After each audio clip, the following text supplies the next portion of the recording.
Here we are at East Wretham Nature Reserve in a different area where there's this old hedgerow line of rather remarkable hornbeam trees which have been bent over, maybe by the wind.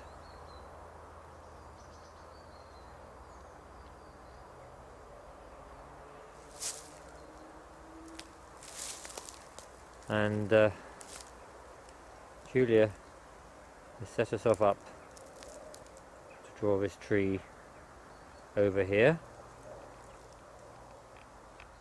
I've decided to do a drawing this time of these fantastic hornbeam trees which are twisting and leaning over. I'm trying to keep it a very simple black and white drawing, and as I've been working on it I thought it would make an interesting oil painting to develop it in the same way,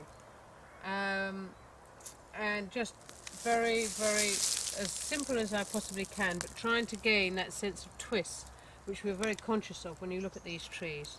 They are truly remarkable in their shapes, and it is difficult to know which one to actually pick or what to concentrate on. As one looks around, there are so many different ones for their very complicated and swirly shapes that one could draw.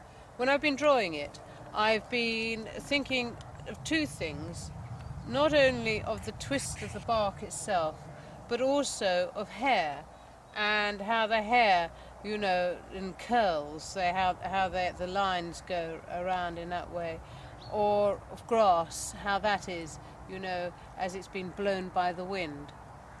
I've been working on this now just for a couple of days, and it's really, I think it's a study more than anything. And you get these shapes coming right down here, and it's sort of like going right the way down here, and keeping it as simple as possible. And that is something I've learnt over the summer with my collection of paintings I've been doing, is I've actually tried to gain the final message in as much simplicity as is possible. And here I'm just keeping it all against the white background, and this is on a little hill, but because of the shape of that, hopefully somebody will realise that it's slightly undulating. And I've used a bit of charcoal as well, but mostly I've been using this charcoal pencil, which is like a compressed charcoal. The only problem is, and I'm going to have to, when I go home, put some white chalk over places, because when you use it on the paper, unlike charcoal, which rubs off much more easily, or you can rub off much more easily, this one is far more indelible, and it is difficult to remove it.